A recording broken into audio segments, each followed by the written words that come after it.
Hello, and welcome to the Euro What from WhatElseIsOn.tv.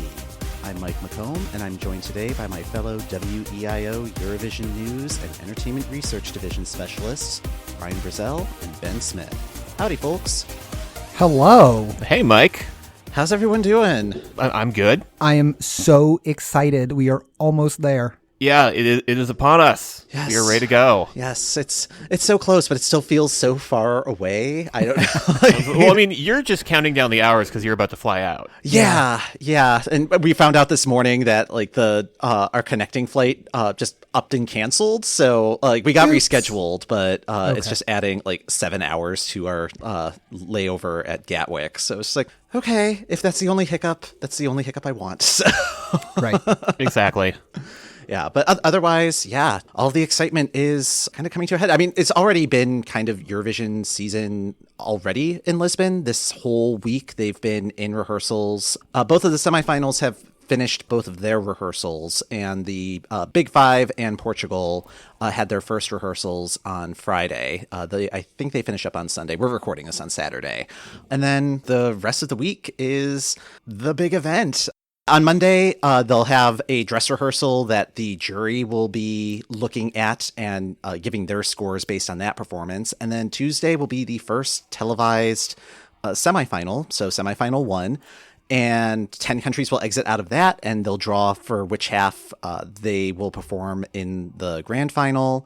Wednesday will be the dress rehearsal jury final for semifinal 2, with the actual TV show happening on Thursday. And then those 10 finalists will end up drawing for their general position in the grand final. Friday, we'll find out what the grand final running order will be, and then they'll have their jury dress rehearsal. And then Saturday's the big show. It's all going to come at us real fast over the next few days. So Hold on to your hats. we thought just to kind of kick off this week's discussion, we kind of talk about like how Eurovision works, especially if you're like hosting a party or like watching it for the first time and you just kind of want to understand what is going on exactly. Because this thing has been going on for well over 60 years. And there's just this kind of assumption. It's like, oh, you're in Europe, you already know like how the scoring works. And since the US is now starting to kind of pay attention to it, they don't have all of that background knowledge. So Ryan, do you want to kick us off? Yeah, absolutely. So let's talk about scoring a little bit, how the scoring works. So sort of from a general perspective, we've got our 2 semifinals coming up on Tuesday and Thursday of this week. In each of those contests, in each of those rounds, only the countries who are participating in that semifinal and 3 predetermined countries from the automatic qualifiers, the Big Five and the host, will give out points. Same in the second semifinal. Only those countries participating in that and the other 3, the Big Five plus host, will give points. And then in the grand final on Saturday, all 43 countries, everyone who participated, regardless of whether they qualified through to the final, all countries will vote. So that'll be when you'll see interesting voting blocks in the grand final. So for each country, 1 set of points will be given by a jury, which is made up of music professionals from that country. And then a second set of points will be given by a country's public vote, mostly televoting. In each of those brackets, both from jury vote and from the televote, first place from each of those gets 12 points. Second place gets 10 points, third place gets 8 points, and then it's down 7-1, the rest of the top 10. So if you are outside of the top 10 in any given country, you get no points from that. And a country cannot give itself points. You cannot vote for your own country. So in each semifinal, after those points are all tabulated, the 10 countries with the most points in each of the 2 semifinals will advance to the grand, where they'll be joined by the 6 automatic. We will not know the scores. We won't know who won each semifinal or who came in 11th place, right? Like the first loser, basically.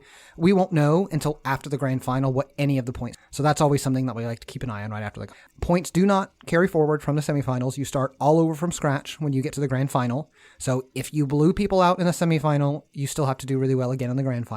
There are, in total, almost 5,000 points up for grabs in the grand final. The highest score an individual entry can achieve is 1,008, and that is if that country gets 12 points from the jury and 12 points from the public televote from all other 42 countries, right? There's 43 countries participating, but you can't vote for yourself, so that would be the total number, and is 1,008. For reference, The first year that this particular point scheme was put into place was 2016, and the winner that year, Ukraine, earned 534 points. She got 11 first place points in the jury vote. 11 juries gave her first place, 12 points, but 17 juries blanked Ukraine. There's a lot of political stuff happening. Of course, Eurovision is not a political contest. Drink. Everybody drink. Yeah. The low score that year was Germany with 11 points, and the Czech Republic, they qualified to the final for the first time ever, but they got 0 televotes. Last year, Portugal won the contest with 758 points. They got 18 first-place finishes from the juries. Only 2 juries failed to give them any votes at all. The low scores last year were Spain and Germany with 5 and 6 points respectively, and that's 5 and 6 points total. Austria did not get any televotes, which I thought was they I think earned something like 93 points from the juries, but none from the public. Right. Yeah, that was really weird. Yeah. I remember in the room, like when that happened, like there were gasps because it's just like, but they just got 12 points from the Bulgarian jury, and it's like, oh wait, Bulgaria was trying to be strategic there. But a lot of murmurings, and it just adds to the excitement. So exactly. They used to combine the televote and the jury votes together before they gave out any points to a country, and that led a couple of years ago to both Germany and Austria getting 0 points total. The dreaded nul point. Yeah, and so I think that was real embarrassing, in part because Austria was hosting, right? Yes. They were hosting that year. That was 2015. So that was real embarrassing. So they let's see if we can make this not happen again. So they separated them out and they award points separately. That way the jury and the televote can't one of them can't drag a country down. That way, if a jury thinks you're really great, but the televote thinks you're awful, you're still going to get credit for the jury thinking. Right. And the other issue that was coming up was for a few years there, it would reach a point where they were going from country to country announcing their scores. And there would be like 4 or 5 countries left. And whoever was in first place had an insurmountable lead. Like even if the second place country got 12 points and the first place country got 0 from that point forward, nobody was going to overtake first place. And they would announce who won the contest when they're just like, oh yeah, nobody else can catch this person, so we'll still check in with the other 5 countries, but your votes don't really matter at this point. Yay. And so that was just kind of awkward. And it definitely has added drama. I think more so in 2016, in part because it was a much closer contest. I didn't look to see what exactly the point spread was, but there was at the last very end, it was not clear whether Ukraine was going to win. I think Portugal was much farther ahead by the end, so it was like they're probably going to win, but that has definitely increased the drama of the point giving. So it's good TV. Well, like they adopted. I call it the Swedish system just because it's what Sweden uses for Melodifest, but it definitely has like amped up like the drama at the end, which is great. It makes it worth sticking around through all 43 countries giving their votes, because all of a sudden you've got the televote as a separate deal. Like you can have an idea of who the top 3 are, but things could dramatically change over the course of the remainder of the scoring going out. Yeah, and since there's so many points, like individual sets of points that are being given out, and there's just a giant pool, it's not like you're really going to be able to keep track of the math as it's going on. So like unless you have like Excel open and you're entering in all of the numbers as they're flashing on the screen, like it's you're not going to be like, oh wait, there's only 250 points left and they have a 300 point lead. Like it's just moving by too fast for that sort of attention to detail. Exactly. And so I think that's been a great change in the scoring the last couple of years. But like one thing that's very interesting to me is that they are adjusting the jury scoring this year as well. So just some background: each country has a jury that gives out half of the points.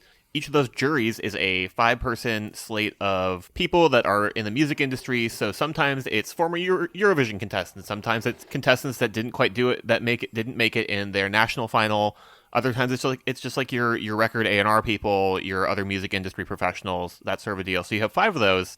Each of those jurors ranks the full slate of performers. So they don't just give you their 12 points, their 10 points, et cetera, down to the 1. They rank everything, which in the old system essentially meant that, okay, so the top one gets 12, the next one gets 10, the next one gets 8, on and on and on until 1 point. From there on, like the rest of the slate essentially got negative points. So one juror really not liking an entry could completely tank it in that jury's voting. It worked, but it also seems slightly unfair, I guess. This year, what they're trying is they're going to put those ranks on an exponential curve, which as a person who got a degree partially in math excites me to a level that's probably unsafe. But what that means is that, okay, so the top entry is still going to get 12 points. The second place is going to get, I think, 10 points, something, whatever. You've got a curve that goes from 12 to 0. In the case of the semis, probably about 18 or 19 points on that line. So the top entry is going to get those 12 points. That last entry is still going to get a fraction of a point. Oh. So you're essentially ranking how much you like all of the songs, and all of the songs are getting positive points. So, okay. So this means that, okay, this is great. I did not understand this before, literally just now. So in the past, when you're looking at a semifinal, for example, with 19 entries, there's no mathematical difference between 11 and 19 because they were under the old system because they were all just getting 0. But now 11th place on someone's ranking will get more points than 19th place. And yes. So okay. Which makes things very, very interesting because then you're going to take all 5 of those sets of scores, you're going to total them up, and then they're going to assign the 12, 10, 8, 7, etc., etc. So it makes the bubble even bubblier. Nice. Which as people who tend to predict these things is terrible for us because it means we have even more chances of being wrong. But frankly, I'll take that for what feels like a more fair ranking system. Yeah, and really, the bubble is where the excitement comes in because it's just like, oh, is this country going to qualify? Yes or no? Like, I mean, it's like if you know that a country's going to qualify, it kind of lowers the stakes a little bit. But if a country's like, oh, this is kind of in my like 8 to 12 bubble, there's really no telling like what is going to happen. And so, yeah, like it does lead to some heartbreak, but on the other hand, it could be like really exciting. Be like, oh, good, everybody agrees with me that this song is awesome and should get so. Yeah, I mean, you can't have joy without a little heartbreak. Right. So this whole exponential curve thing is super intriguing to me. I'm really interested to see, once we get those scores of what was in the top, what was in the bottom for each semifinal, at the end of the contest, we can see how that maybe shook things up. One of my favorite parts about them changing scores like this is when somebody like 538 or somebody goes and is like, well, here's what it would have been if they had used the old system. And so now you can see what difference it made. So I hope that Ben, that might be something you want to do, or if someone else wants. I love seeing that kind of thing. Let's say, just give me a big old CSV file and I'll see what I can do. There we go. Yeah. We're not going to get to see all of that super, super interesting math, which I'm lying because that's probably not super, super interesting math. Let's be honest.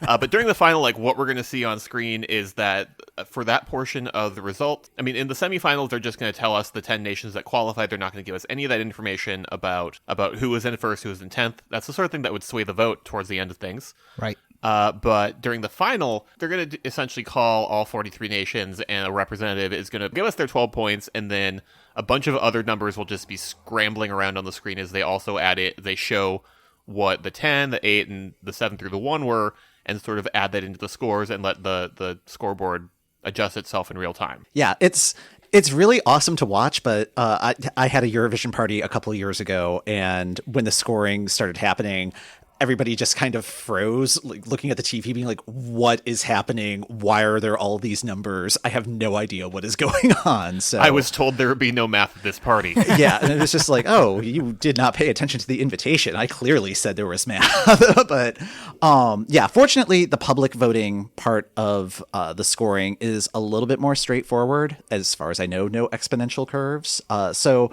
What happens is viewers will have a 15-minute window after all of the performances to either call in, text, or use the Eurovision app to cast votes for the participants that they liked in the contest. Again, they can't vote for themselves. Once that 15-minute window closes, they'll be tabulating the votes. That's when like the interval acts will be happening. During the grand final, that's also when the jury will be presenting their votes because the jury has already made their decision from the dress rehearsals the night before. The voting works pretty much like it works on The Voice or American Idol, where it's just the raw number of votes. Whichever act got the most votes will get 12 points from that country, second place 10, and then the 8 through 1 for the remaining top 10.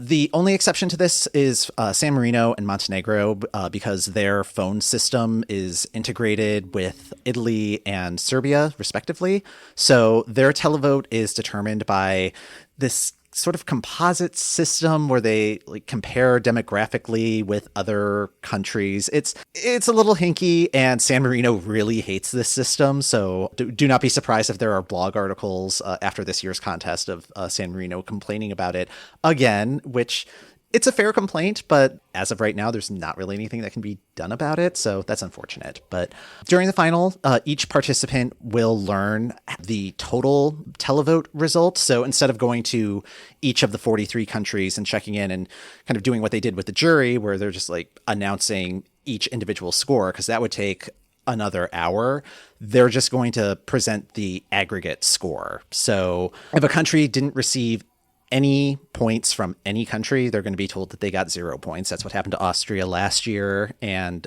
Czech Republic the year before. And then they'll just go from 26th place to 11th place. They'll just go in rapid succession. Just be like, Sokovia, you got 3 points. Xanadu, you got 7 points. And just moving up the rankings that way. And then when they get to the top 10, that's when they'll start drawing out the drama. And So that's when it suddenly becomes American Idol. yes, That's right. yes. So it'll be like with 115 points, long pause, and then announcing the country, and then there's cheering, and then the scoreboard updates. But it does start getting really intense, like particularly when you start seeing like who the top 4 are. Like I remember back in 2016, like Poland's entry, which nobody saw coming. Like that one was like the darkest of horses, and were they 3rd or 4th in the televote? Like Somewhere in there, but I just remember sitting on my couch, like grabbing the arm of the couch with like increasing pressure, just being like, why haven't they announced Poland yet? yeah, and it's just and then the thought comes, it's like, is Poland going to win this thing? Yes, exactly. Yeah. Wait, did Yeah. Poland win? Yeah. I think they came in third, and and the former that year, Michał Szpak, is actually on Poland's jury for this year, which is interesting. So yes, I think they were. I'm pretty sure they were third. Yeah, so it's really exciting, and like the goal is to like make sure that the winner isn't known like 15 minutes before the actual end of the show. Even last year when it looked like Portugal was going to win pretty early on, there was still some tension. It's just like, well, maybe Bulgaria has enough televote support and is just going to be able to just inch past Portugal, and did not happen. But yeah, it was exciting. So it's kind of a complicated system. And the EBU did put out a video when they changed the system in 2016 to kind of help explain how it goes. So if you're more into like seeing the visuals of how this plays out, we'll have a link to that video in the show notes.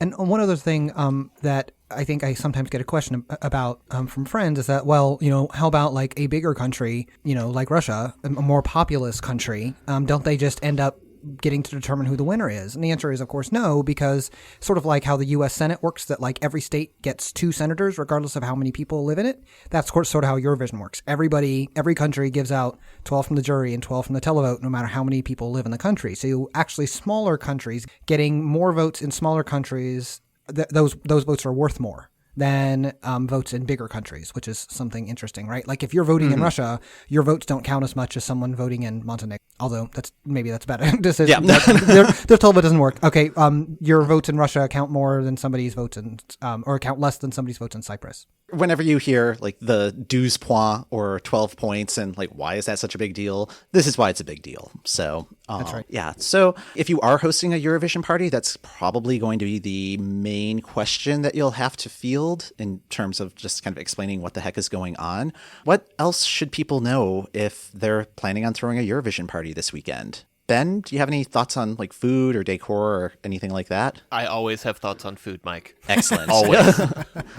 It was a loaded question. It's a loaded question, yes. But no, when it comes to a Eurovision party, I don't know, have fun with it. Food-wise, I'm the type of person who likes cookbooks anyways, so I always try to find new and interesting things from the various countries that feel reasonable to do at a party, like Swedish meatballs. Like, go easy. Go easy, do that, get French cheese, do stuff like that. You could take an Oscar party route. You could give, if your friends are up for being spoiled on the list of songs, have them run off of that. Figure out who's going to make the taboo dish. It lends itself nicely for puns, which I always appreciate as well. Let's see. Yeah, you've got tabbouleh. Yeah, so, exactly. Yeah. There you go. Which is technically Lebanese, but it's fine. It's Mediterranean. Alternately, like, make it a potluck. Have it be fun. Like I have explicitly said in the invite I sent out on Facebook, just bring something to share.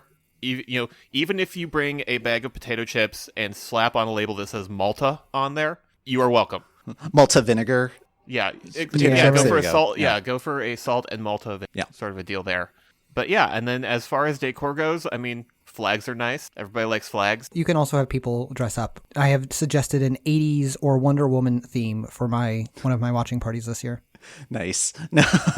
Yeah, or 80s Wonder Woman if you want to combine the two. There that you could go. work. Yeah. Yeah, it's also good to have some activities for people to do, I feel like, because I get really invested in watching the performances and I want to sort of see every single moment, but that maybe isn't necessarily true for the casual fan. So I always like to provide some activities. I actually had somebody this year request that I do a geography quiz where I'm going to provide people with a map and they have to actually identify the countries. Good luck with that. Oh, all right. Yeah, well, I typically don't do that to people because I'm like, I feel like that's hard. That like as Americans, we don't really know beyond, Western Europe. We get into sort of Central and Eastern Europe and we just go, what? But I will have a geography quiz. I always try to do some kind of either bingo card, which was less successful a couple years ago just because people filled them out so fast, or a scavenger hunt, which I like, where I sort of pick something about each country and then you have to identify which country that goes with. Last year, I focused mostly on visual things, but then I found that the logo commentators kept making jokes that would give away the answers. And I was like, no. So I think this year I'm going to do a lyric scavenger hunt. So You Got Me Pelican Fly Fly Flying will absolutely be one of the lyrics that you have to identify the country for. No one give it away here. Although if you've listened to us, you know what country that is. And the other thing that I'll do is for those languages that are, or for those songs that are sung not in English, I will have some other question associated with it. So for Hungary, which is being sung in Hungarian, and I'm pretty sure no one in the room will speak Hungarian, the question will be, what is AWS? What are they mad about? Or what are they sad or whatever? What are they emoting about in this song? I will have some French speakers in the room, so I'll have to come up with something else for that. But yeah, so just sort of a really simple, low stakes activity that people can just do, particularly for kids. If you know you're gonna have kids, try to make it family friendly. So I tried the scavenger hunt approach last year after doing bingo cards a number of years, and my party guests were not having it. So I'm going to be back on the bingo service side this year. But what I did is I had like some stock categories that always pop up. So wind machine, key change is like the center square because it's guaranteed like to happen. 8 of them in any It's contest, free, yeah. But then what I do during the week is I try and grab like one thing that's specific to each act that makes it through. So it sort of takes the scavenger hunt approach, but so there's a mixture of stuff that seems guaranteed to appear, mixed with stuff that is very specific to each act. Throw that into a bingo card randomizer, and that usually gets pretty good results. Okay, so with the bingo cards, do you have like multiple bingo cards, or is it like one standard bingo card and everybody gets the same one? Everybody is welcome to take as many bingo cards as they want to track. Okay, all right. But they are only allowed to mark one square per song. Oh, all right. Mostly just so that we're not like an hour in, 12 acts in, and somebody's yelling out bingo. Right. It's just trying to spread out the bingo experience over the entirety of the performance. Yeah. So basically, my scavenger hunt, your bingo basically work the same way, except in the scavenger hunt, you just try to fill it. Yes. Yeah. So basically the same idea. Do you, I don't know, Mike, if you have other stuff that you do, other rules in your watching parties? Really, the main one was just like, don't talk during the performance. Or if you're reacting to the performance, that's fine, but like you can save your conversation for like the postcard moments or the other interstitial stuff that is happening. A lot of it kind of falls into the common courtesy type thing, but do either of you have like extra house rules for how to consume Eurovision? Sometimes folks at my parties do. They'll like yell out the answers to the scavenger hunt, and I'm like, no, please don't do that, because other people are playing and trying to figure it out, right?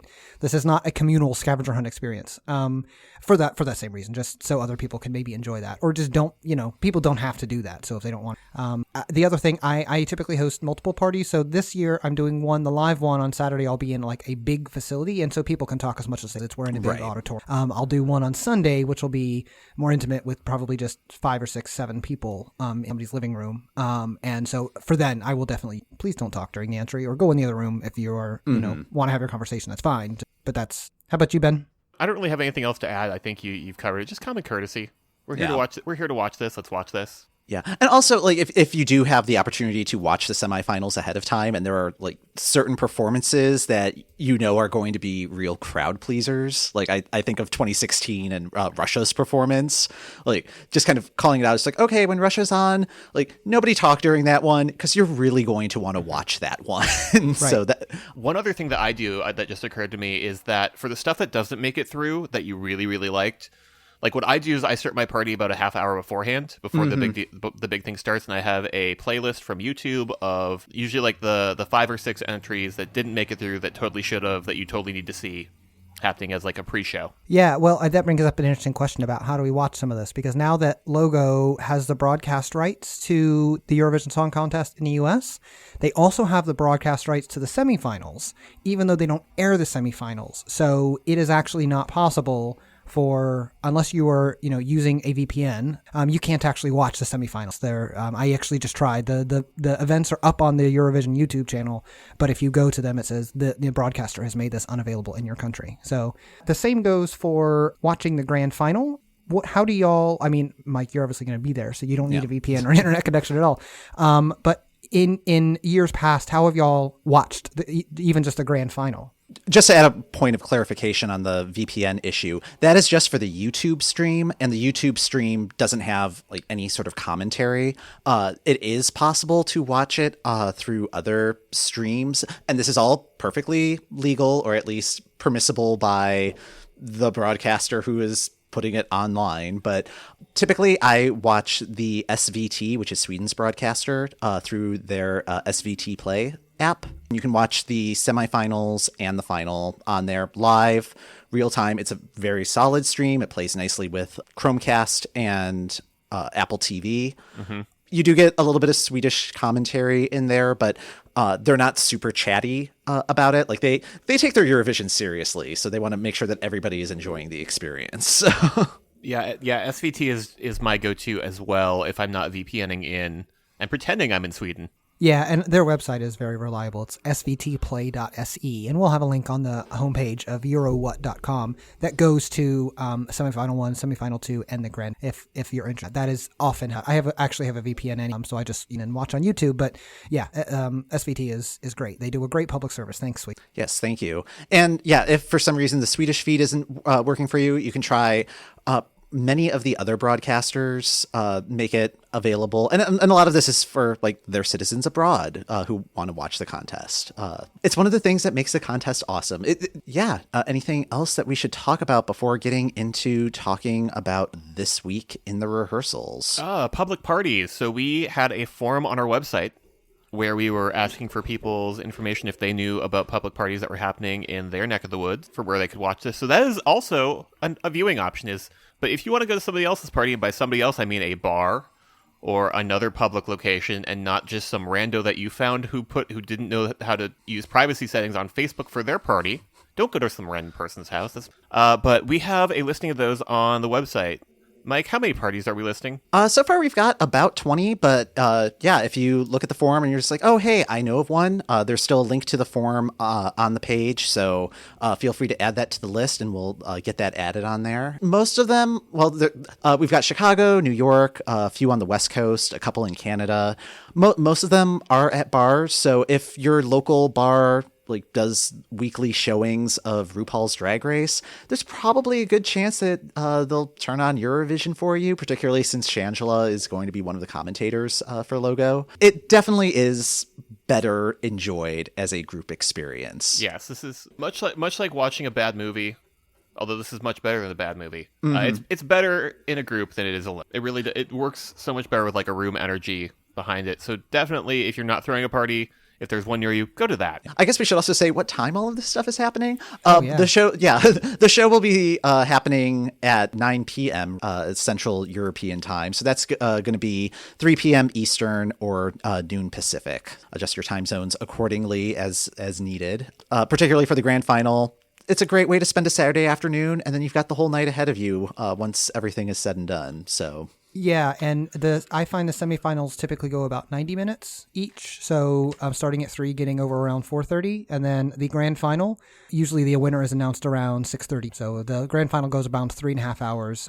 There's a lot of interval acts and things, and sometimes the interval acts are one of the best parts. So they're not just there to fill time; they're actually good. So yeah, and there are no commercial breaks. Just to plan your restroom visits accordingly. There will be like interstitial stuff in there, but don't wait for them to like go to commercial. This is one of the great things about Eurovision is that it is so efficient. Mm-hmm.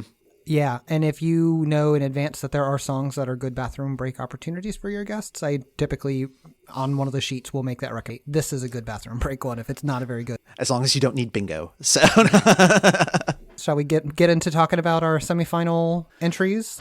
That sounds like a good idea. So Yes. just as a spoiler warning, we will be talking about the rehearsal footage, and a lot of this is going to be what is shown on Tuesday, Thursday, and Saturday's broadcast. So if you want to wait and see like what happens live, yeah, you might want to skip this section of the podcast. We've got timestamps in our show notes if there's any other content that you're interested in that's going to come up later in the episode. But yeah, from here on in, we are going to be talking about stuff that has been posted on Eurovision's YouTube page. So yeah, spoiler warning, like if you want to be surprised on Tuesday and Thursday, maybe wait until we release our next episode. yeah. All right. So semifinal 1 has finished their 2 sets of rehearsals, and semifinal 2 just finished like minutes before we started recording this episode. So yeah, we've had a chance to kind of look at all of the videos, even Ukraine, which finished like as we were getting ready to start,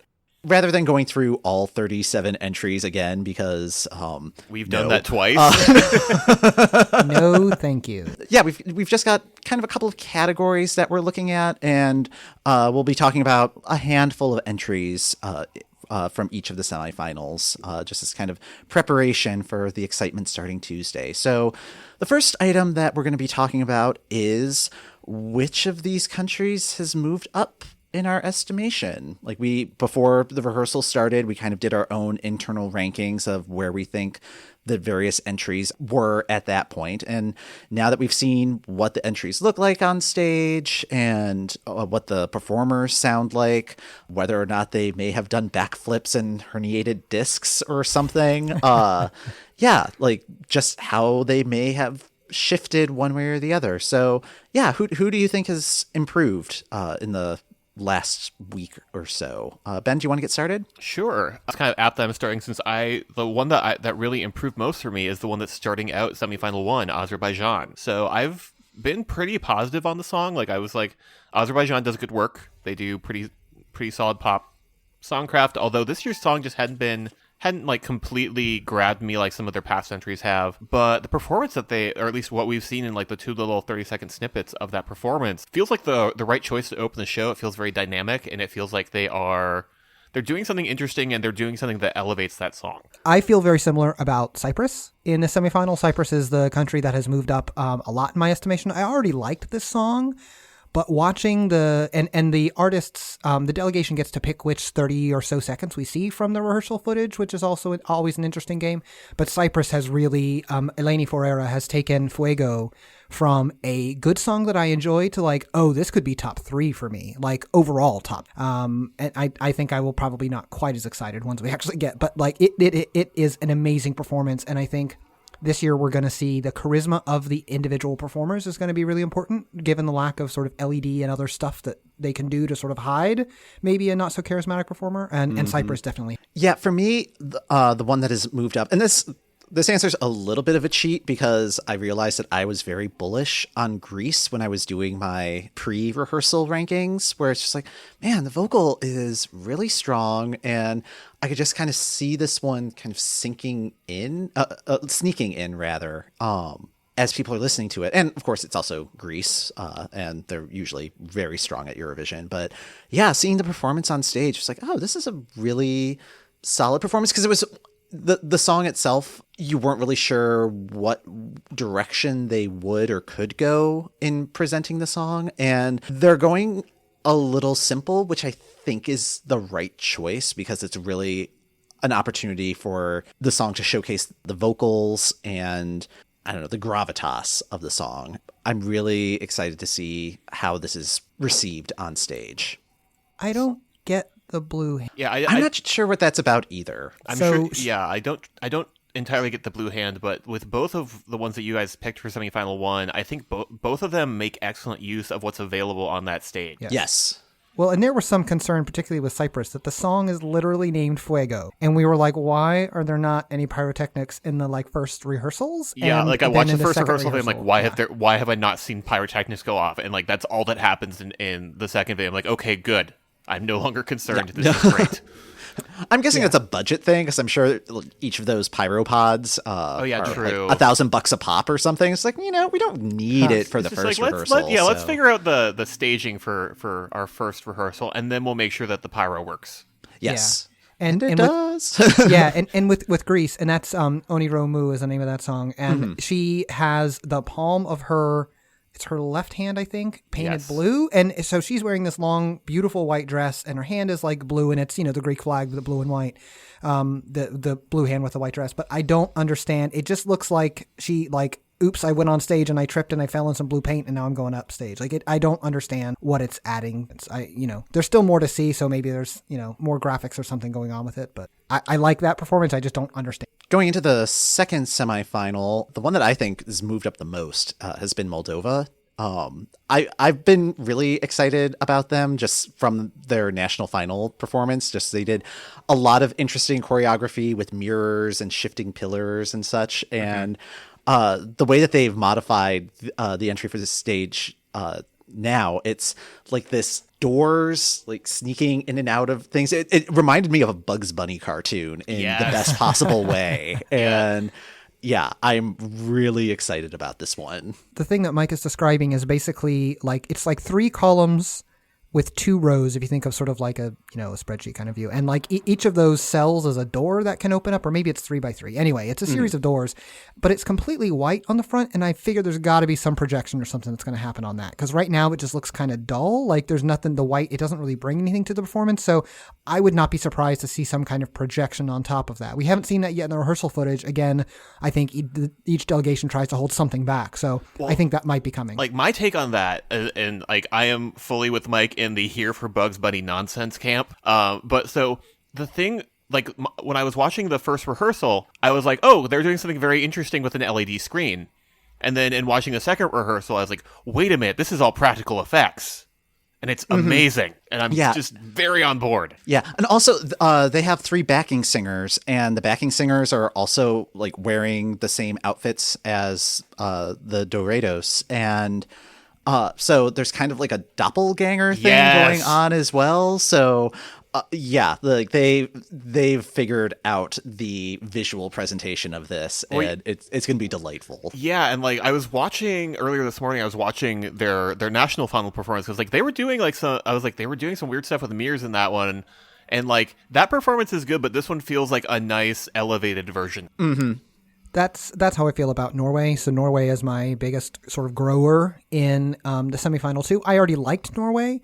One concern that we had about this is Alexander Rybak, and That's How You Write a Song. And he performs really hard. He has always done that. He did that in 2009 when he won Eurovision, right? He's a very effortful performer. He's the kind of guy that you can tell he's working really hard.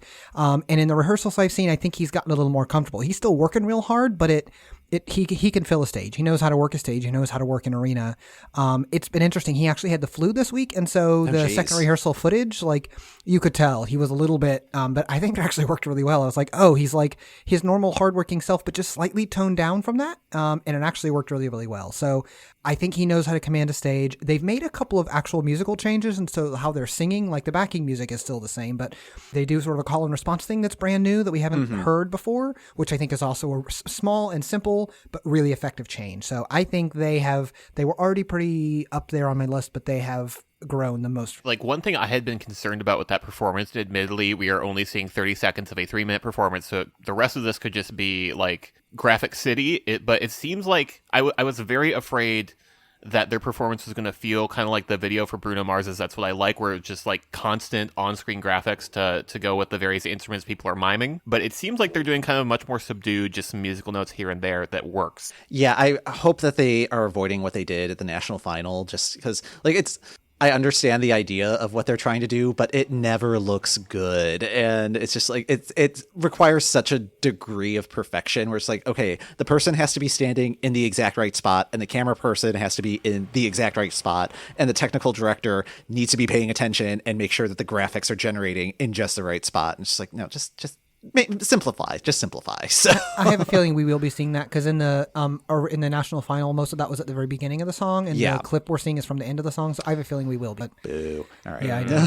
What about you, Ben? Who has moved up in your estimation in semifinal 2? This one was surprising for me just as I was watching the videos, where there were like a few where it's been where I've thought that the song was perfectly nice, but it hadn't really clicked for me, where just like the performance just worked. And one that did that for me, where I think they kept it very, very simple and seemed to just be doing some lighting stuff and the right camera angles. But Georgia's entry of all of them, and admittedly, like they are focusing the 30 seconds that they chose on the end of the song, which I already really like, but like the rest of the song takes a while to get there. But I thought that they did a really, really effective job of staging it very simply and keeping the focus on like all of the various harmonies that are going on in that portion of the song. Yeah, and this is just to clarify, this is ethno jazz band Iriao with For You that Ben's talking about. Yes. I don't know. What did you guys think of that performance? I've been a fan of Georgia, so yeah, I'm happy. I'm happy to see that you're finally on board, Ben. But yeah, like I think what I really liked about the videos is just like, oh wow, these guys really do sound amazing, and they're filling the room, yes. I think, which is really tough to do because, I mean, it is a different setting than last year. Last year was in a modified convention center, and this is an arena. And yeah, it's just a different environment that you have to fill with your song, and I think they are accomplishing that. I'm still not on. The clip we get is sort of them singing into the camera. It focuses, the 3 lead singers. It sort of focuses on each of them in turn, and they're just not. It's just not that. It also feels again like a national anthem. I'm still not on board with this. Sorry, Georgia. On the flip side, who has kind of fizzled now that we've seen them on stage? Ryan, do you want to go first? Sure. I am so disappointed in what Belgium is bringing on the stage. I have multiple times now for every rehearsal I keep noting in our Slack channel, like, what is Belgium doing? They're taking a good song and just kind of driving it into the ground with costume choices. The stage director is the same stage director that the Netherlands used a few years ago when the artist won the Barbara Dex Award, the Worst Dressed Award, and did not qualify and came in pretty low. She wasn't last, they're taking a good song and just doing nothing to elevate it, and I think it's really the stage presence is just detracting from it. There's nothing really interesting going on. This is A Matter of Time by Senek, the Belgium song, and she's got a great voice, and I love the chorus, and it's just kind of her standing on stage singing in some weird dress that I don't even know what's going on with it. Apparently, it starts the exact same way that Netherlands entry did a couple of years ago, which was sort of focusing on her eyes. You only see her eyes, and then it broadens out, and I just think that's a gimmick that doesn't work. Yeah. So I'm really disappointed. I'm hoping that seeing the full performance, I'm hoping that will give some context to this and that will end up better. And that is definitely possible. There are songs, there are entries that, there are performances that when you see the whole thing, it makes sense. And the 30-second clip just doesn't represent, but I'm just really not mad. Yeah. I mean, it really does feel kind of like a rehash of what they did last year, which, I mean, what they did last year worked really well, but they already did that. So they did that, and like the video for this song felt much more dynamic than this performance does, which admittedly when you're making a music video you get lots of times to try that and get the right shot. But yeah, like I just felt really disappointed by this performance, and I'm not sure what's going on, and I'm hoping that the song is enough to kind of help it skirt through, but I'm not sure. I think the vocal will be strong enough to carry it through, but yeah, this does feel like a setback on the trajectory that Belgium had established for itself the last few years. What about you, Mike? What's your which one has dropped in your estimation from semifinal 1?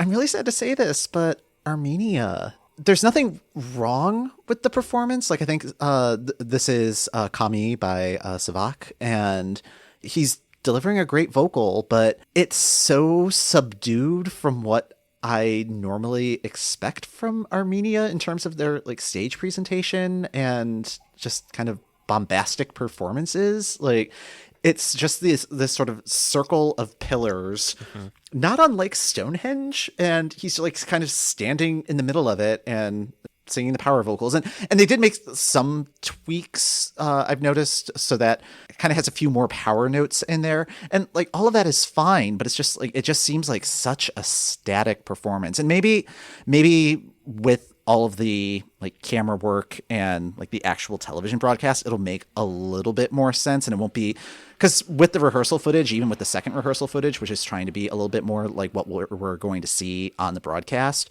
it still feels very two-dimensional, and I'm hoping that the final performance, particularly with the Stonehenge, whatever we're going to call it, it makes it a little bit more three-dimensional. Otherwise, I think Armenia could be in real trouble, and that would make me really sad. Yeah, their staging, it feels like a little bit like they're going for what they did in 2014 with our MP3 and You're Not Alone, where it was just basically him on stage wearing a long coat and a little Armenian button, a little flag button, and just some lighting work behind him. That's basically all they really had going on. I think maybe also some dry ice, because why not? And floor graphics. They had the right. LED floor because they were in the cube. You're right. I forgot about that. Yeah, and there's no floor. There's no floor technology this year. Nope. And it feels like they're going for that, but they're just not executing it as well as they did that year. I think that year their staging was very simple but really effective. I also think the song that year was stronger, and that helped carry that performance in a way that this song is good, but not as good as that one. And so it needs a little bit more to the performance, and they're not doing it. Sorry, Armenia. Yeah. Yeah. Okay, We love you. so the two of you picked entries that you had high hopes for, and where the performance does not seem to be meeting those expectations. The one that I picked is one that I have from the start just not quite gotten, and was really hoping that the performance would help me get it. So Bulgaria, who has done very well in the last few years, usually has like a very strong performance sense for me. Like I really like what they did with Polygenova's If Love Was a Crime. I was sort of ambivalent on, but got what they were going for with Christian Kostov's Beautiful Mess. This year, just from the start, like they're doing kind of like a super group thing where they got like 5 vocalists. And it felt like they had I think they'd just had their first performance together as a group in London for the pre-party. And it felt like on the stage they didn't quite know what to do with themselves. Admittedly, it was a very small stage and they are 5 people. And like when I watched the 30 seconds that we got, I'm just like, okay, so you guys have a couple of risers and a couch, and you're doing some overlays in the TV footage version, but I still just don't get it.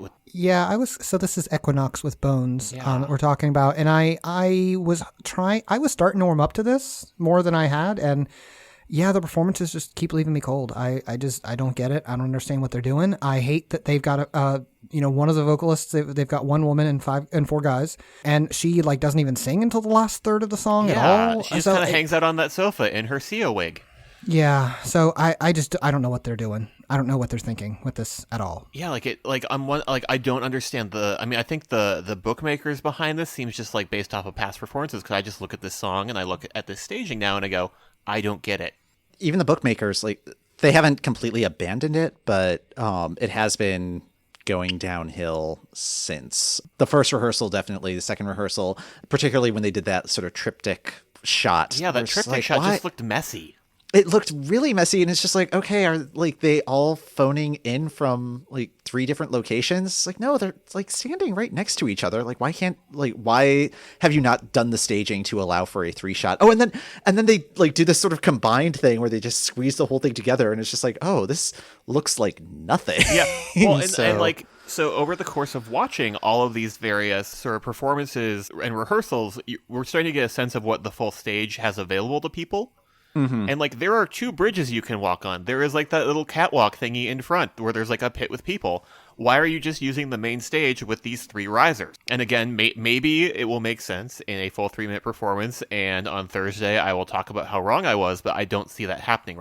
For the second semifinal, the one that I don't know if they've dropped necessarily. Well, I'll just say Serbia's entry, haven't really been able to figure out where I stand with it, but watching the rehearsal footage, it reminded me of Bulgaria's entry from 2013, which is right before Bulgaria went on a brief hiatus, where they just keep kind of fussing with it, adding things, and just oh no, we gotta just keep putting all of these other elements in it to like just really make it like, this is Serbian, this is going to, and yeah, it's so over accessorized at this point, and I just finding the song kind of inaccessible, which is a shame, because it's just like I think this one has potential, but I think they've just added so much to it at this point that it's just like too much. I felt like that song had maybe like one too many ideas going on at the same time, and the performance definitely feels like the same way. Although I was very, very relieved in watching the second rehearsal footage, because the first rehearsal footage, it looked like they weren't using like any of the lights at all,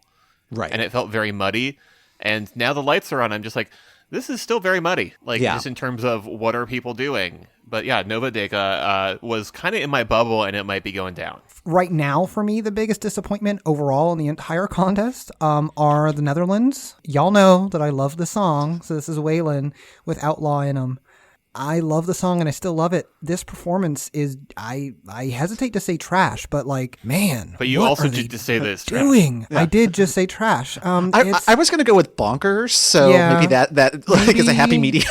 Yeah, but bonkers it's not necessarily bad, right? Like I was Croatia last year was bonkers and it was good, but no, Netherlands, he's wearing this like cheetah print or leopard print jacket, and he's got his name Waylon on his guitar strap over his shoulder, and he's got these backing dancers that I don't know what they're doing, and they're crumping. I was going to say, I know what they're doing. May I read a quote for you? Sure. Oh, please do. Okay, so during his press conference, Waylon mentioned his dancers and said, "The reason why I chose these guys is because they perform a dance style called crumping. It has originated from clowns from the circus. The song represents that I'm not going to be your clown anymore. The outlaw everyone has in them is coming out. They are representing what I am singing, and it makes the performance a lot stronger and more beautiful." No, it doesn't, because that's not what the song should be about. No. Oh my God. That's also not what crumping should be about. Yeah, right. Also, because when my brain thinks of the phrase country crumping, it immediately produces an exercise tape from 1999. Yeah, it hurts my heart, because I really, really like the song and I will continue to enjoy it, but just this performance and the choices that he's making, I also really don't like the optics that there's this white guy with these three black dancers. Yes, thank that you are for all bringing that serving up, as outlaws. I saw right? that in rehearsal 1, I was like, that's interesting, and then I watched the video for rehearsal 2 and read that quote and was like, oh no. Yeah, it's bad. Like I was on board with the song, but this might be the thing that makes me not able to listen to the song on shuffle. I was finally warming up to this song, and I was actually fine with like the leopard print blazer, because I was like, okay, cool, he's not your typical cowboy. And then again, like I read that quote and I saw the rehearsal 2 footage, I'm just like, nope, I'm off the rails, can't do it. Yeah, I'm real disappointed. I mean, I remember when I was watching the first rehearsal footage, and like there was the one guy who was sort of drumming, and I'm looking, it's like, wow, that drummer is just awful. He's not on the beat at all. And then they started dancing. It was like, oh, what is happening? And yeah, crumping never entered my mind. And then like seeing that quote, it was just like, oh dear. Okay. Yeah. All right. So yeah. I, for a hot second, had decided dressing up for the party as, like going as a cowboy, and I'm really glad that I had decided I'm going with an 80s theme instead for, because of Sweden, but I'm real glad. I would have to be changing that right now. Yeah. Well, at least with the 80s theme, you'll still be able to do the leopard print blazer. Yeah, so yeah, that's right. Mine that I am slightly disappointed in, so Malta, which I was pleasantly surprised to see that Malta had not, wasn't as pitchy live as I had been expecting them to be. Mm-hmm. But like, there's something about the way they're staging this, and they're staging this in a very similar manner to the way they staged it at their national final. But it feels like the weird kind of rinky-dink version, where like they've got one dancer, and they've added like video projection screens, which I don't love, because like everybody else is really showing some creativity with the whole, we're not doing any video screens this year. Everybody's taking that in so many different interesting directions, and Malta's just like, actually, we need 4 of them. There's something about the performance, and especially in watching the clip of the second rehearsal, that just feels like a bad drama club presentation of what they're trying to get across with this song. Yeah, I mean, so this is Christabel with Taboo. It's just too scattered. Like, I can see how they could use those video screens. It looks like they might rotate. Like, it looks like a box that you might be able to turn or something. Like, there's other stuff that they could do to make that work for them, and it just doesn't. It feels scattered. It feels like the camera is cutting too much. Yeah, for me, this is actually better than what I was expecting from Malta. So, but I mean, I was not looking forward to this performance really at all. So I think they refined what they did in the national final, but I don't think that what they were doing in the national final was a good idea to begin with. So they have interesting lighting effects. I thought the light work in the second rehearsal footage was eye-catching. So there's that. I love the idea of that as like the compliment you give your friend after watching their show. The lighting was great. Yes. Yeah, right. Lighting is important. Okay. But how was the song I wrote? Bye. Yeah, it was very well lit. No. The last category that we kind of wanted to touch on before signing off is which performance we are most excited or interested to see. Ben, do you want to get us started? Sure, because I have an opinion that nobody is going to agree with. It's great. All right. I am excited and interested to see what the former Yugoslav Republic of Macedonia does with their song. Just because I was very worried that we were going to have a situation like we did last year with Space, where we really liked the song, we really liked the video, and then we saw the performance, like, oh man, you guys don't have the budget to realize this. Where like they needed like a couple backup dancers to make that performance way more dynamic. And I think what Macedonia is doing this year, there are some questionable fashion choices happening that I'm hoping are resolved by their semi, but who knows. But it looks like, at least from what I've seen in the previews, that the way that they're staging this feels much more dynamic, and it has motion to it, and it has movement to it that I think it needed to sort of capture the eyes and votes of the nations that are voting for it. So this is IQ Lost and Found. This is the song that's got the little reggae. I just don't think there's anything. I'm interested to see if they like fall super flat and like if it's disaster, I guess. But yeah, I don't know that there's anything that entry would be. I thought that their first rehearsal and second rehearsal, like there was nothing connecting the two of them. And I think part of it was the second rehearsal clip, like she didn't sound all that great. I don't know if maybe she's getting over a cold or something, but like she just seemed like much lower than she was in the first rehearsal. But then like it just seemed like the choreography choices were different. And granted, they were in two different portions of the song, and since there are like 4 or 5 songs that are happening in this one song, like it does make it seem like they're worlds apart. I'm interested to see how they're connecting the dots throughout this. And if I'm honest, like by the time I get my final rankings for semifinal 1 in, they will probably have moved into 11th or 12th. But given like the new system, well, on the other hand, I'm not sure how the juries are going to think about this one, but we'll see, because like this is when I'm really interested to see what does this full performance look like, most because, as we mentioned, there are 4 songs here. Like if they pull it together in a way that makes sense, it could be very interesting. Yeah, I'm interested / frightened to see Austria's performance. So this is Cesar Sampson, Nobody But You. I really enjoy the song. I know that y'all had concerns about the music video, which I apparently didn't like. The first time I watched it, I was not paying attention to any of the effects they were using in it. They are apparently using some sort of in-camera effects. We've only seen a little bit of it. The little bit we've seen looked real bad. I think that was sort of not lined up properly. So this goes back to your concern, I think, Mike, about the Netherlands and is it lined up and is the technical director paying attention and all that.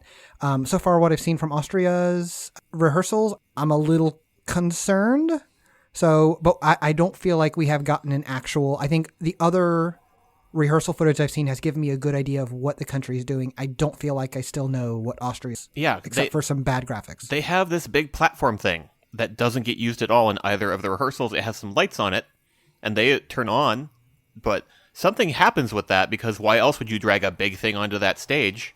And but yeah, like what they've shown has been very flat, has been like the same portion of the song, and doesn't give me any idea as to what they're doing. On the plus side, though, like he sounds really good. He does sound very good. Yeah, he's great. Yeah, he's a great singer. I have no concerns about his ability to sing. What about you, Mike? What are you excited or interested to see? So the one that I'm interested in seeing, I'm not excited to see, is Estonia's entry, La Forza, just because there was like the stupid dress. Like there's so much drama around that dress, and like Estonia was like had to do like some last minute wrangling to get the money to make the dress happen, because I guess it costs like 65,000 euro to do all of the LED effects and whatever is entailed in that. If they had not gotten the dress, I don't think anybody would be talking about Estonia. Like it's just like I just cannot make the connection between like why this song is popular outside of this really interesting looking dress, and which is also going into the whole like, well, other countries were able to do like really well without having to use LED stuff. Mm-hmm. So like I'm interested to see if maybe like being there in person will like make me accept this song as the song, and also how it's going, the dress is going to look.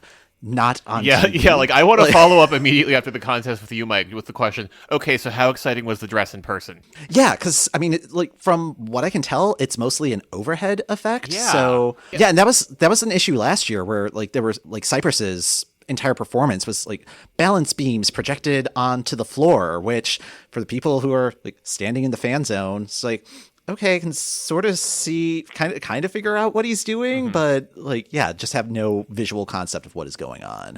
I mean, I think that'll be pretty powerful. I agree. I think the in-person experience may not be super great, but they've, she's got this huge dress on. The diameter of the dress has got to be like 40 feet or something. Like, it's big. Yeah. Is the part sitting on the stage. I think what's happening really that's really effective about this is the projection. She like moves her arms, and that sends like shockwaves down, like visual shockwaves down the dress, which I think is really effective. Which is better than like Aliona Moon from Moldova in 2013 had a similar dress that was just white with stuff projected on it. Malta tried to do it last year and couldn't make it work because I think they were trying to project her face onto it, and that was not working or whatever. This feels more dynamic in a way that she's standing there and just singing her butt off this, operatic song. And I think that what I've seen of it, I'm like, oh, that feels very powerful to me. So I think that might actually let people connect with the song. I don't know, Mike, whether it will be good for you in there, in person. I think for the audience at home, this will help make it. So I'm also looking forward to that. Well, yeah, and like the way that they've staged this from the beginning just has not grabbed me, just because the exact performance you mentioned, Ryan, of Aliana Moon. I'm like, projection dresses have been done before. And like, yes, there is a dynamic version of this, but 65,000 euro. That's a lot of euro for that. Although I like the idea that because of like sponsorship issues that like corporate logos are going to pop up on it. It just turns into a NASCAR dress. I am genuinely excited to see like how that gets set up on stage. Yeah, like that's been the question that I've had. So like the majority of their setup time is she stands on the little platform, and then stagehands just like meticulously adjust the dress for 2.5 minutes. But they only have like 45 seconds to do the transition, unless she happens to be at a point in the running order where it'd be like right after interstitial thing. Yeah. And she is not. She is going ninth. Oh, I guess they could have one right for her, but they probably possible. Won't. But yeah, it's like I'm guessing the interstitial will be either right before or right after she performs. Because those poor stagehands, I don't know how they do it. What about semifinal 2? I am interested, again, not excited, but interested in San Marino's entry. We've had strong opinions about San Marino this season, and I'm interested to find out if like we are outliers or if other people have as strong of negative opinions as we have about that song. Yeah, it's also incorporating the robots from the national final, which Ryan, you seem to have opinions about those. I heard that like Ryan is so thrilled about those robots. Those stupid little robots. Like, okay, I do appreciate that they're like little social justice robots now, right? That like, so there are these little tiny, like 2 foot tall little robots. They look like was it like Honda or Sony or somebody who's been developing the little like automatonic robots? Anyway, they're little versions, and they just sort of like raise their arms up and down. But in this last rehearsal footage, one of them was holding up a sign that said "Justice for Valentina," and I was like, okay, that seems like a joke about Valentina Monetti, who has performed for San Marino like 4 out of the last 5 or 6 years, right? And I kind of thought it was a joke, and I was like, wait a minute, maybe there's something political happening in San Marino. Let me go look. And I was like trying to find out, like, was there someone who's arrested named Valentina? And like, no, I think it's just a joke about Valentina Monetti. I don't know how you feel about that. Yeah, it drives me crazy because, like, number one, it like makes it seem like she's been wrongly accused of like knocking over a string of convenience stores, which pretty sure that's not the case. And Ryan, thank you for doing that research. Thank you for doing the deep dive. Yeah, but I mean, it's just like justice for what? Like her first entry in 2012 was like the Facebook song, and which had to be renamed to the Social Network song for right, but it's purposes. just like, okay, yeah, like that It's understandable why that didn't qualify. Yes, in 2013, I think that song was strong enough to go through. Agreed. But she got through to the final in 2014. She did. So, like, where is the injustice? Like, last year's performance, where one, she was in the semifinal of Death. Two, like, that song was like not great and reminded me of a musical number from like a terrible 80s musical of Pia Zadora, which is not a great comparison. Yeah, I was going, like, I compared it favorably to Don't Go Breaking My Heart. But again, that one probably would not score well if that were done today. So it's just like, I don't know. Like, it's just one more thing that they could do to just irk me about their entire process this year. It's just like, San Marino, you're really tap dancing on my last nerve. You're really pushing it, guys. But yeah, like when I watched the first rehearsal of this one, I was like, is that their costumes? Because this feels very summer camp last minute talent show. Mm-hmm. But now that they have their actual costumes on in the second footage, I'm like, okay, this is not working for me. Nope. Although I do very much like that they have their actual backup dancers making the same moves as the robots. They do. Well, that's one of us. I'm trying to find a nice thing to say. I appreciate the commitment. I am genuinely excited to see Hungary's performance. Mm-hmm. So this is AWS with Viszlatnya, and I've loved the song. It's a metalcore. It's a heavy. I don't feel like we have seen any of the good parts of the song. I know that word out of the press corps has been pretty good, pretty positive. Apparently the guitarist is gonna like stage dive and is gonna be like crowd surfing, and I guess they were having very strong opinions about how that should be shown, but we haven't seen any of that yet. So I am legitimately excited to see. This was a song that I was excited about the staging potential from the beginning because of the use of fire and dry ice and camera tricks they could do. And yeah, I just don't feel like I have seen anything, but I've heard good things. I mean, that was interesting for me because, again, just working off the footage I had, like, it was sort of making me feel disappointed in how they were staging this song. Like you, I was really hoping for, like, the dry ice, the wind machine, like, all the stuff, and I feel like we haven't seen any of that. And again, that could just be the 30 seconds they're showing, but I'm like, you should do this song, but make it Eurovision, because otherwise that performance is not necessarily going to work. But I am happy to be wrong in this case, because I also dig that song and just want the performance to be better. Yeah, Hungary's always a safe bet, so yeah, I won't go on and on about that. Ben, what are you excited about? So I switched mine up at the last minute. If I'm honest, the one I'm most excited to watch in semifinal 2 is Moldova, but we talked about that already. The one where I was starting to kind of waver in whether it was going to resonate with everybody watching the contest, but now having watched the performance, I'm really sort of back on the train for again is Slovenia. So Valane, like there's like last week I think I talked about how there's kind of like a nice rhythmic sense to this song that lends itself really well to something very dance based, and it looks like that's what they're doing. They're doing something kind of strobe and kind of dance based like this. I worry that this performance seems a little bit like potentially seizure inducing with all the strobes they're using, but I like what they're doing with it. It looks like they're doing some interesting dance formations with this. Watching the 30 seconds made me want to watch the remaining 2.5 minutes like right now, which is always a good thing. I agree. Yeah, I was a little worried when the official video came out. I think it was like a week and a half ago, and the video features like a giant like paper mache head, and I was so worried that was going to be incorporated into the performance. And who knows, maybe it will be, but at least from the footage that we've seen, it doesn't seem like it will. And yeah, I think it's going to be a more straightforward performance, but yeah, it looks like they're having a lot of fun on stage, which I think is going to translate really well. Well, and not just a paper mache head. I mean, the conceit of the music video is that like she tries to get the bartenders. There's this woman that's trying to get this bartender's attention or something, right? And like goes into the bathroom and puts on this huge paper mache head, and then all of a sudden becomes the life of the party. And then when she takes it off, people are like, "Oh, it's you. We don't actually want to hang out with you." Like it's, I'm like, I don't actually understand.